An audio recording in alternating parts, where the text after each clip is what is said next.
Hello, everyone. I'm Yesil Park and a first-year doctoral student in art education. And today I'm gonna present about Joy Bolamwini, who is a computer scientist and also a founder of Algorithmic Justice League. So I thought it would be helpful to have a context of her work. So I'm going to briefly talk about what algorithmic bias is, and also then move on to her work and needed edits on her wiki page. So we watched videos recommended by YouTube and Netflix algorithms, received suggestions for items to purchase by Amazon, and utilize automatic sentence completion functions when writing emails, and so on. So basically, the presence of algorithms is pretty very powerful in our daily lives. And Kathy O'Neill, who is a mathematician and data scientist, describes algorithms as opinions embedded in code. And she says that if we want to build an algorithm, we just need two things: data based on what happened in the past, and a definition of success. So what we are looking for from the algorithm. As O'Neill implied, so algorithms are not neutral because their developers, which are humans, are inherently biased and slanted. So O'Neill further argues that these algorithms can have destructive impacts on people, which she describes as weapons of mass destruction, even with good intention. And human beings are biased, and human history has been full of discriminations caused by such biases and bigotries. So because the algorithms are built based on the data collected from the past, which is full of human biases, they could reflect such biases and finally automate the status quo.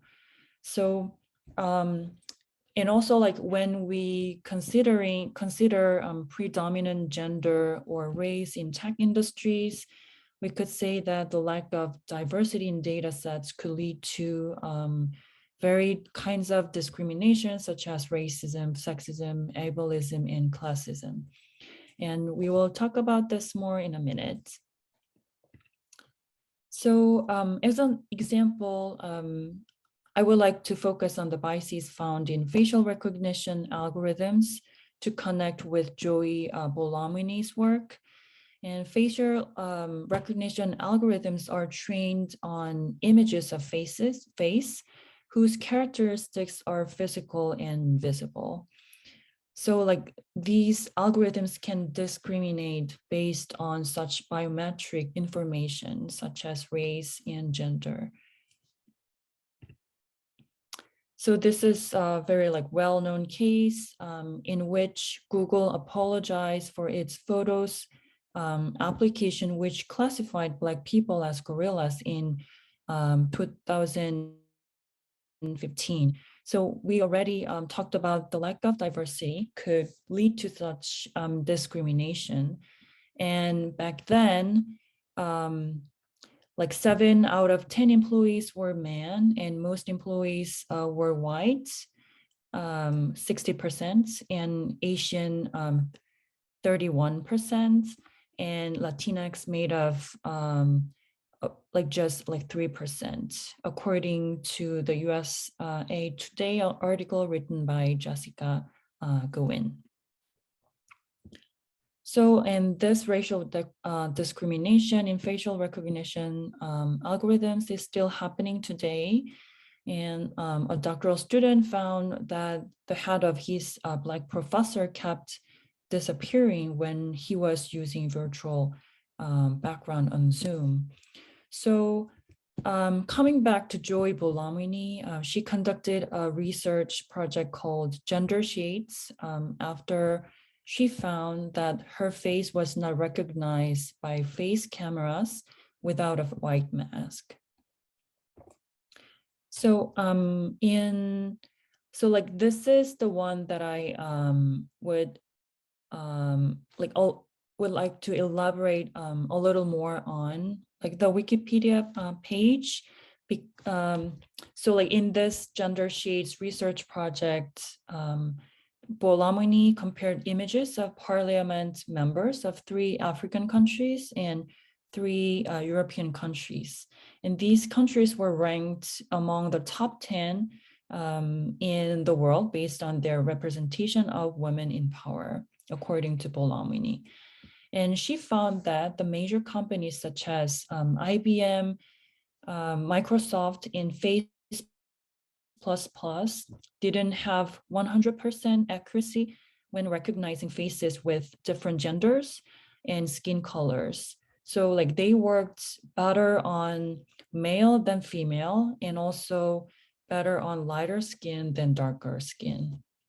And this means that all companies worked worst on darker female and best on lighter male.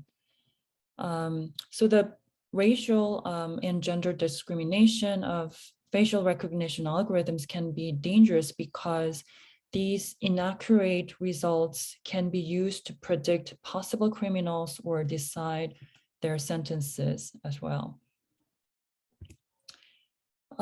So already, like we talked about it, the lack of diversity. So like in Google and also like Microsoft and Facebook, we can see the lack of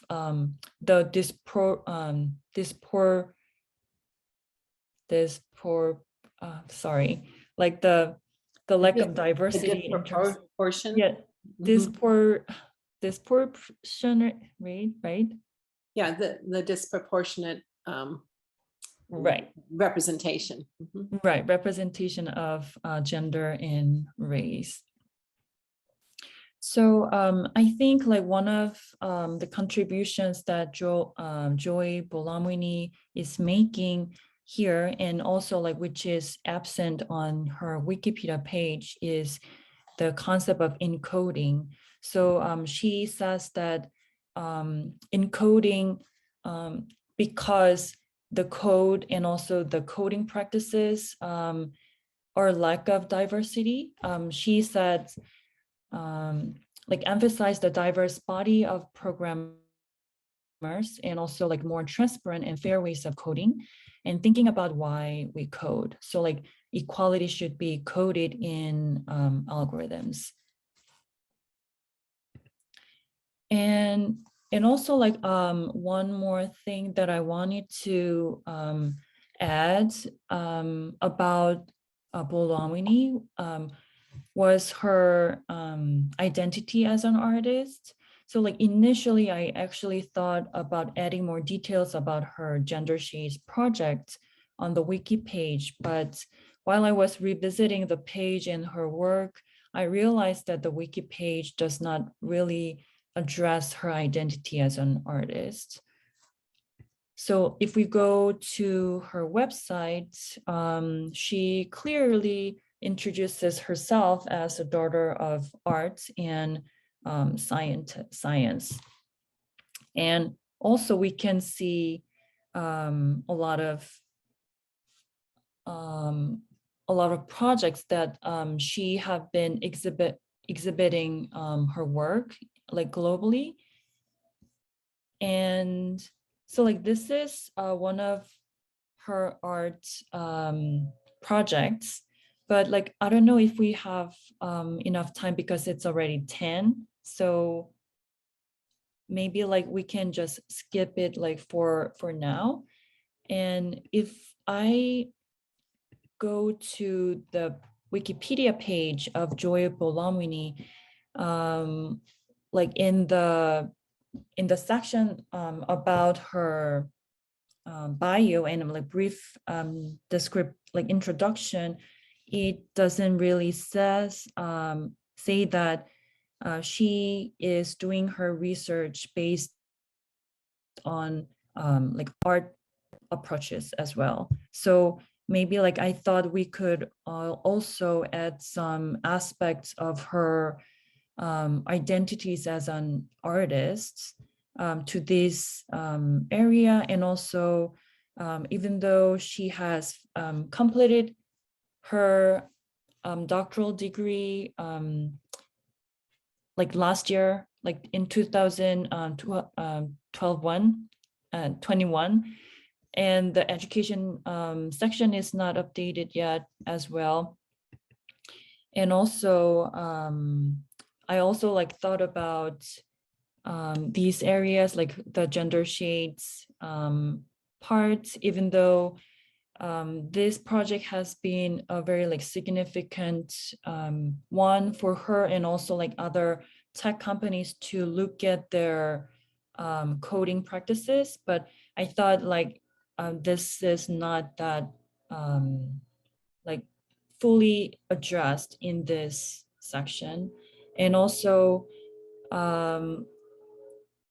like under her activism section, I thought maybe like we could actually add this section, the name, like the art to the name of this section. So maybe, for example, like art and activism, because the projects that she's doing is based on like media arts approaches. And also like maybe like under the section of activism, we could add the concept of encoding, and also the work that I wanted to was going to share with you, AI and I a woman. And also if we, so like let me go to the website of like her website. So if you go to this, she has a section like art, and it shows like a lot of works such as like spoken word, visual audit, like the AI in a woman, or also like it introduces a lot of like exhibitions that she has been presenting her work. But actually, if we go to her wiki page, there's no mention about the exhibitions and also her identity as an artist here. So like I thought maybe we could add some edits to here so that her artistic identity could be also addressed in more like good balance. Yeah, and this is all I have.